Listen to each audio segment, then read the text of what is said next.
Let's now learn about a new design pattern. Let's see what the learning objectives are, first of all. Number one, we want to learn about a new motivating problem for the recursive system. And specifically, we're going to consider a computer manufacturing system. And then we'll try to solve the problem using 2 design attempts and then to criticize on its flaws. And then we'll speak about the unique idea about design being multiple inheritance. And also, we'll try to solve the problem ultimately using the composite design pattern. And then we'll try to see how you can implement and test the composite design pattern. So that'll be the flow of this lecture here. Let's now consider the motivating problem here. So let's say we talk about manufacturing system for computer equipments. And we got a notion between 2 categories of components there. We got individual components, which are atomic and also simple. They don't have any subsystems. On the other hand, we got subsystems, which can recursively build arbitrarily complicated structure for the subsystem, basically. So we got the 2 notions here. Okay, so let's say a computer system is composed of. So here we got individual equipments. So like a hard drive, CD-ROM drive. For example, hard drive does not contain any further components, and also CD-ROM drive or DVD-ROM drive, they do not contain any further components. And each equipment has has properties. And for this particular lecture, we're going to consider just the cost, like a price for your system, whatever system you're building. And then we got composites. So we got a notion between individual versus composite. We can think about it as like a base case versus recursive case. So the composites such as cabinets, buses, and also chassis. Okay, so these are the 3 possible composite components. So let's now consider some example composition of the system. So this is one textual example. You can visualize it yourself. Let me show you another one that's visualized over here. So you can think about this is one complete system over here. At the top level, we have a cabinet, which is composite, right? Itself has 3 children you can think of, or 3 subsystem. The first subsystem, the top is simply a chassis. And then over here, there's another chassis. So we got 2 chassis together. And also we got the third component over here is simply just basic, just a power supply. You can see for the first subsystem here under the chassis, we got 1 card and also 1 hard drive. And then for the second chassis, we just got 1 hard drive and also 1 DVD-ROM. And etc. You can think about it's really a tree structure that we are building. We are really building a tree, like the general tree that you learned in the previous data structure course. So we are creating hierarchical system. What we are not interested is is building a graph. It's not really what we're interested. Just tree, no cycles. Okay, so that's about the structure. So now here is the challenge for you. So we want to design a system that will allow us to easily build. First part, to build the system, and number 2, to calculate the total cost and power consumption for the whole system. So for example, let's say we only want to calculate the cost. So now let's say given this particular tree structure over here, how can I know the sum of all the prices of the individual components over here? And we want to sum them up into a total price. So that's the design problem we have. Okay, and the challenge really is we got base case and also we got recursive cases for the modeling. So how can you solve that? So for this part of the lecture, I'm going to show you 2 designs and then we'll criticize on each one of them. Let's see the first design. This is the architecture for the first design. Let me discuss about it and I'll let you pause the video and think what might be the flaw for this particular design. Let's see over here, the critical idea is we're having a notion between equipments over here. And also there is a specialization for equipments called composite equipments over here. You can see under composite equipments, we simply got cabinets, chassis, and also bus, right? These are the special recursive cases. And also what about base case? You can see directly under equipments, we actually got disk drive and also video card, right? That's how we distinguish between the recursive case and also base case. And this particular arrow over here looks interesting. You can see this looks like a self loop, but it does not cause any non-termination, of course, because now we're talking about static architecture. We're not really talking about any loop. Okay, so be careful with that. So here we simply say the following. So now I want you to zoom in to see what we are saying over here. And this is already covered in the previous design diagram lecture. So you can see we simply got children as the supplier name. And then we simply list and then dot dot. So it would be as if we actually put, you can see simply pointing back to the class itself. So this would be as if we say list of equipments. Okay, I'll just put an abbreviation over here, equipments. Right, so we are really saying in the equipments class, we simply declare children of type list of equipments. Okay, so equipment itself contains either the base case or the recursive cases. Okay, and then not only that, since we got children, we also got operation that can be used to update the child list. So over here, we just got one for illustration. We got add child over here. So every time we want to add a new equipment, we can simply add equipments over here. So statically, this is simply equipments. But now, what can be passed for this polymorphic feature arguments? So it could be equipments. This can be any of the descendants, right? It can be any of the descendants of equipments, which means every time you want to add a new child, it can be descendants here, disk drive, video card, cabinets, chassis, and also bus, right? Any one of them. So that's about the polymorphic assignments. And then we simply make sure we simply add a child to the end of the list. And then you simply got some clients over here. So this is simply some client class, and then simply have a supplier E of type equipments. So that's about the very first design. Let me just go over a little bit of usage code with you, and then I will let you pause the video and think about what can be the major flaw for this design, if any. Okay, so what we are doing over here is we are trying to write some example code. Let me just go over one by one. So we declare CH of type chassis. We got CRD of type video card. We got D of type disk. Okay, we simply create each one of them with the same dynamic type as with the dynamic type that's the same as the static type. So now we simply say chassis over here the add child card. You can think about for CH, you should have one child over here card. And also conceptually, you can think about the arrow over here simply means it's linking to, it's pointing to. So one child is pointing to card, and also for this the same chassis is simply going to point to the video card over here, the disk over here, right? You can see there's a composite equipment, and then it's pointing to one base equipment, also pointing to another base equipment. Okay, so that's about the example code I give you as a hint. So now, can you criticize on this design? Okay, I'll give you one hint. Think about cohesion. Okay, pause the video and think about it. All right, assuming that you have thought about it, so why would the first design actually violate cohesion? Think about this, very easy. You can think about the equipment over here. Basically, we are basically saying equipment can itself be a disk drive, can be a video card. So those are the basic equipments, right? However, you can think about what's going to happen is everything you declare in the equipment class are going to be inherited verbatim, first of all, by default into every of the basic equipments, right? Including the children and also the add child, meaning that it will be as if we also got children over here, and also we got add child. So these two features will also be inherited to every basic equipment. So I'm just putting one for example.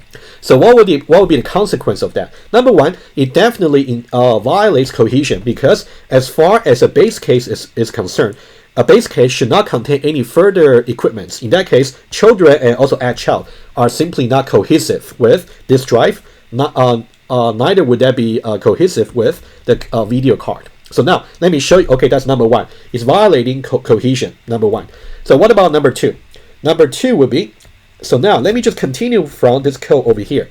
So now, tell me something.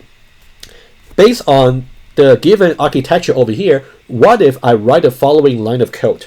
I simply say d dot add. Let's say immediately after these object decorations and creation, right? Immediately after this, I simply say d dot add. Let's say the chassis over here. I'm saying that I want to add the chassis over here as a child of the disk. So you can think about this is the disk. I want to add the chassis as one of the children for disk. It simply doesn't make sense realistically, right? It does not make any reality sense. How can you add a composite equipment into a basic equipment? So this one does not make any reality sense. not making reality sense. Okay, that's something we know. However, would it compile? It would actually, because D over here statically is of type disk, and disk over here, this drive is actually inheriting, for example, children and also add child. So add child, I simply just said add, but I was really referring to the same feature. So add over here is definitely okay. So this will compile. So that means this design over here, not only that it violates the cohesion statically, for example, the disk drive class. Number two, it will also allow you to actually to compose something out of the basic equipment, which does not make any reality sense. So these are the two flaws for the first design. Okay, hopefully that's something that you were thinking about. Let's now go on to the second design.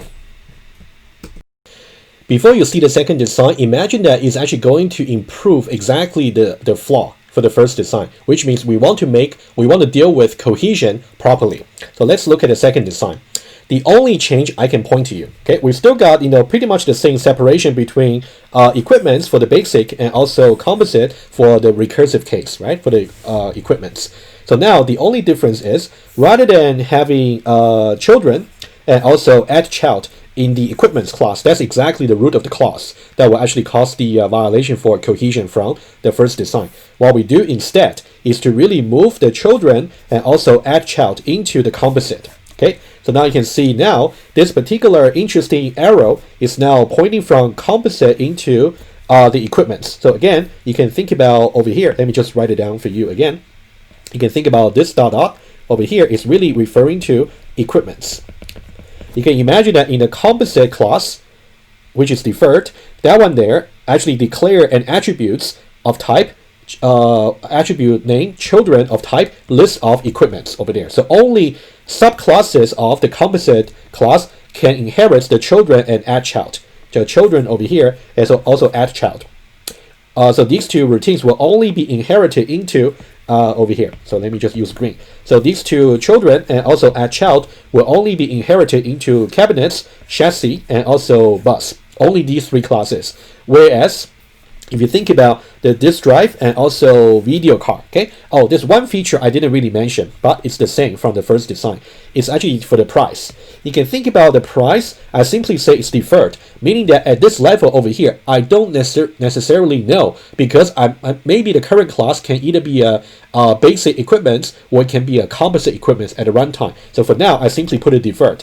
You can imagine that eventually what we're going to have is going to be that maybe price is going to be implemented over here, and price will be implemented over here, and also price will be implemented over here. That's what you will see in the ultimate composite pattern design, but we'll get there a little bit later. Okay, for now you can that's as far as I would like you to understand. So now let's see why this will be an improvement. Basically, think about this part of the code is basically just the same as before, right? Just the same, so I don't need to repeat.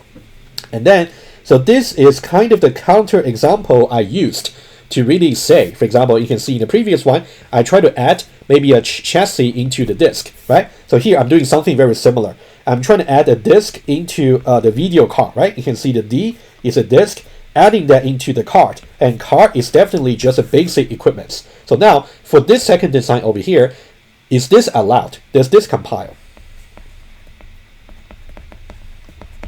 Actually, it does not compile, not anymore, which is a good sign, simply because you can see now add child is actually a specialized routine that's only available for the descendants of composite, which will be either this, or this, and not this anymore. Okay, so that's a great improvement about cohesion from the previous design. So in the previous design, this one here, I can just emphasize again, so this one actually compiles. Okay, that's why we can create something that doesn't make any reality sense. Okay, so that's about part of the story for the second design attempt. We definitely improve about the cohesion. So cohesion is not an issue anymore. So now, do you want to think about some flaw for this design over here? Let me give you, before you pause the video, let me give you hints. Single choice principle. Think about it. Okay, pause the video and then confirm with me about your answer. All right, assuming that you have thought about the how this design can violate single choice principle, I'm just going to sketch the idea very quickly with you, and then you're going to see exactly how the ultimate solution can also address this single choice principle problem. Okay, so now here we're only talking about a particular problem for equipments, just equipments. So now can you imagine that if I want to create another cluster for another problem, the solution for another problem, let's say this.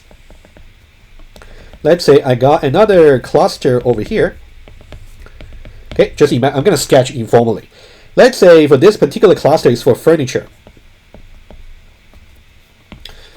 So furniture, okay, and then it's going to have a very similar structure because you can think about we got composite furniture, also we got basic furniture. For example, let's say over here at the top level over here, I have maybe I'll say F for furniture, right? Maybe that's simply just deferred.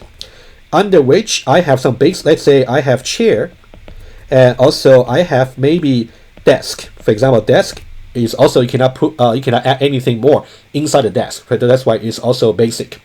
So now let's say under this we have basically maybe composite furniture. So composite furniture over here, and under which you can have different some composite furniture. For example, let's say maybe under this I can have maybe some bookshelf. For example, next bookshelf is also a subclass of composite furniture. Just one example. So you can maybe you can put one bookshelf, the smaller one, into the larger one. You can easily get those kind of shelves in IKEA, for example. All right, and then we also got this particular client supplier error over here, like an add child over here, right? So this will be the children. So this will be the children list, and also in the composite furniture over here, you also got add child over here, and then that one there would be whatever child that's actually of type furniture. Okay, I'm just sketching the idea for you. Okay, so now can you see how the single choice principle might be violated? Okay, let's see this. Consider the add child over here, how it will be implemented, together with how the add child it will be implemented over here. Basically, I'm talking about the composite furniture versus the composite equipment over here. They belong to different clusters because they are solving different design problems. However, those two design problems are kind of similar because they're both recursive systems. But now, in order for me to actually define this composite furniture class, I can simply just copy and paste whatever I have over here. I can simply copy this and then paste it over here, in which case I got lots of duplicates. Especially, I'm going to have whatever operation or commands or routine that's to do with the children. In that, maybe I want to add a child, I want to delete a child furniture. I'm gonna have lots of duplicates from the composite. And imagine that if I got another cluster solving another similar problem, in which case I'm just going to have another composite class over here, resulting in another duplicate, right?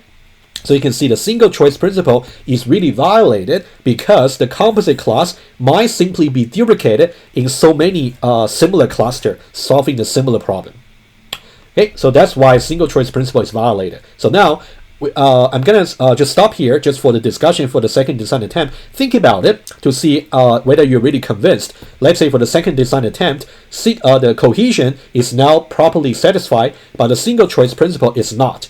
And then once we get to the ultimate design solution for the composite pattern, you will see exactly when we got two different clusters over here, they can actually reuse the same class. But in order to do that, we need the construct of multiple inheritance. So that's the next topic for us to learn before we get to the ultimate design pattern.